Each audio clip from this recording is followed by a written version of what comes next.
My white neighbor invited me, an Indian woman, to her wedding for diversity. She begged me to wear a sari, then publicly humiliated me and accused me of stealing her spotlight. I am Indian and I moved to US recently, around 3 months ago, with my husband and 2 kids. I am a clinical hypnotherapist and a writer. Since my husband got transferred, the company was bearing the cost of relocation. The company asked us to take our valuables, gold, silver or any other precious items, any special clothing item that has a chance of getting damaged during shipping and some basic kitchen use items with us, while rest of our household items, furniture, clothes, gym equipment, shoes etc., will become via sea route and that will take up to 2 months. My neighbor Linda, not real name, is a kind lady who lives alone. She came to my home asking if I need any help. She got me food after knowing that my kitchen is not set up, basically an angel. She told me that she has a daughter, Mary, 22F, who was to get married in a few weeks' time. I bumped into Linda and Mary when I was returning from the supermarket. We exchanged greetings. Mary was excited to see me, a little overly excited I should say. That day around 4 p.m., Mary and Linda called me to ask if they can come home, to which agreed. Mary directly said, "I want you to come to my wedding as a guest." I was surprised and confused. I was happy that I will get to see a Christian wedding, which is very different from Indian weddings. Indian weddings are crazy. This is not a whole other story we'll share later. So I was happy, but I was confused as to how can she invite me when we barely know each other.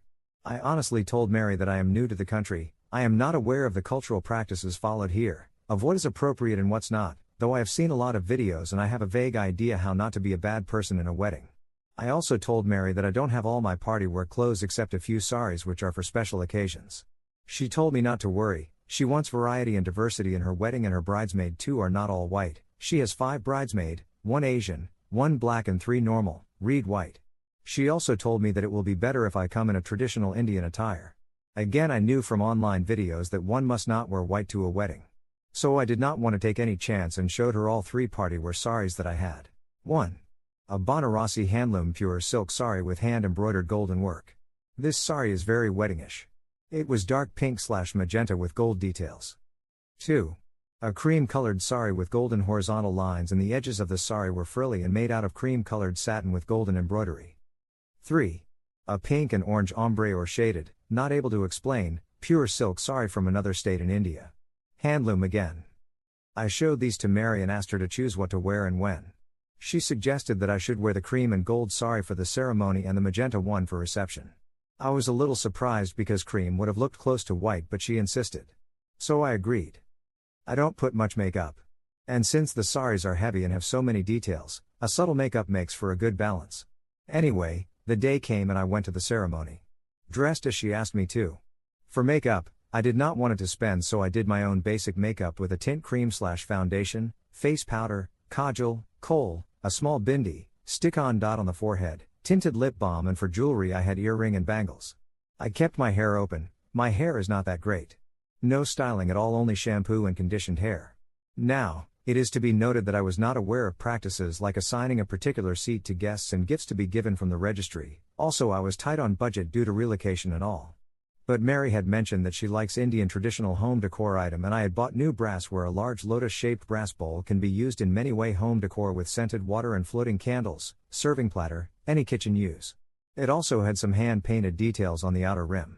Though I had bought it for my home, I decided to gift it. It was new and packed, because I can get more when I go to India next year. So I went with that gift and kept it on the gift table, and I took a seat at the back and sat there quietly.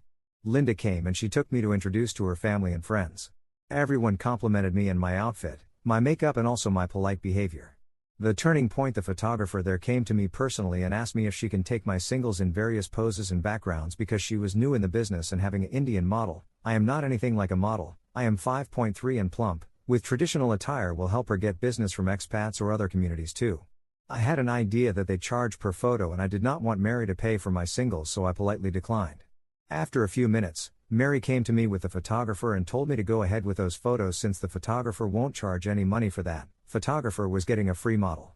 I agreed and we took a few photos in different poses, and then she got busy with her work. I came home happy, rested a while, got ready for the reception in the sari chosen by Mary. I went to the venue in a black BMW with my another neighbor, female, who was also invited, and she offered to give me a lift. Heads did turn when I stepped out of the car in my magenta sari, not sure if in awe or whatever, but I don't care much. My husband and my kids told me that I looked beautiful. And I felt beautiful. That's what matters. Period. Only change in my look was that I had put jasmine garlands, thin strings, covering my hair bun which I kept in an unkempt way. I have mentioned my hair is not good. Putting flower in hair is also common practice in India, and women put 1 or 2 strings of jasmine in their hair every day. The photographer incident repeated since this look was more royal and wedding-ish and will be more helpful for photographer's portfolio. I obliged after reconfirming about the payment with Mary. This time, Linda came and told me to go ahead. But I could see that Mary was avoiding me, not responding to my good wishes or anything I said. She asked one of the bridesmaids, the black one, to tell me to sit in the corner table and not disturb the guests. The bridesmaid came to me and told me how Mary invited me to make fun of brown people in their gaudy sense of style. She said, the bridesmaid quoted, "Me, will look like a flower bouquet and will be a laughing stock.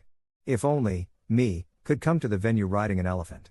She said many more racist things about me, like, 1. She chose those color sarees for me because she knows that those colors will not suit my brown skin tone. 2. I will be more like an exotic item for guests' free entertainment. 3. I will realize my place in society and understand what is real class after witnessing a real classy white wedding. Without all pomp and show. 4. She knew, but it did not happen, that I will wear all the jewelry and come to wedding looking like Santa's reindeer with bells jingling in my neck. 5. Since I am plump and sarees were heavy, I will look like a tent and a clown. She said more unspeakable things. The bridesmaid, black, also said that Mary did the same to her by saying that she is making her mow and giving her a dress different from white, fair, bridesmaids, and what she got was an awful looking dress, but I told her that awful dress also could not hide her beautiful face and she looked glamorous even in that dress. I was appalled at this racist attitude. The bridesmaid also told me that Mary had expected that I were come all caked up with blush/rouse applied with the help of a cookie cutter. But my very simple makeup irritated her and foiled her plan. She wanted me to look like a table centerpiece. Well, too bad for her, I ended up being center of attraction.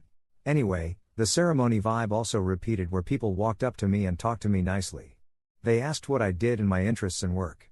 They also asked about significance of wearing garland, bindi and bangles etc., and I answered those. I could sense it in my gut that Mary was not happy and regretting her decision to invite me. She looked grumpy and irritated. She also told the photographer to not include me in any of the reception photos. Which is fine. I kept quiet, ate little and left early. After a week, Linda came to my home with a gift that I had given and she said that Mary did not like it so she wants to return. Linda apologized profusely but I told her it's okay. We got talking about Indian rituals and I mentioned that after the wedding, relatives invite the newlywed couple to their home for lunch or dinner and give them gifts, mostly clothes or jewelry, and then see them off by giving rice, turmeric and money to the bride. Rice, turmeric and money symbolize that may their household prosper and always have good luck, food and wealth. Linda suggested that I should invite Mary. I absolutely did not want to invite Mary after knowing about her racist thoughts. But I agreed since Linda insisted. This was only to respect Linda's wishes since she is elder and a good person. When I was able to settle down completely, after 2 months, I invited Mary and her husband over for lunch. Though the food was according to how and what people eat here, no curry or Indian food. Mary still complained that how the food was not very good. Her husband just kept quiet. Anyway, I remember when I had shown my sarees and jewelry to Mary when she first invited me, she picked a silver anklet and told me to get exactly same anklet for her and she will pay me for that. Since she did not like my previous gift, I thought of giving that anklet, new and unused, to her since she has said it clearly and specifically that she wanted that anklet. So I gifted her that. When I was cleaning up after they left, I saw that Mary forgot to take the gift that I gave. She also left the rice and turmeric thing. I called her but it went unanswered. Then I received message saying she left it because she did not like and it is of no use to her. This was the universe's loudest hint to me that I must distance myself from this entitled and racist woman and I went no contact. Later, though I was not interested in knowing, Linda told me that Mary is behaving rudely with me because she thinks that I stole lime light, lemon light, orange light or whatever freaking citrus light during her wedding with my simple makeup and traditional dressing. She said I tried upstaging her. I don't know if I upstaged Mary in being the center of attraction, but with her racist plan and plot she definitely upstaged me in being an a-hole. Again, after a few days, Linda came to my house and again apologized and said something unbelievable. Linda told me that Mary wants me to gift her few of my furniture, coffee table and a cabinet. They look like antique because of distressed wood and unique color. I was shocked at this demand and told Linda politely yet firmly that I invited Mary for lunch to respect Linda's wishes and I won't be able to entertain Mary anymore. Mary is racist, toxic and insecure. Though this is written under the title Ida, I know I am not. And I pray and wish that Mary too gets some wisdom and maturity. And Linda should stop being her daughter's messenger.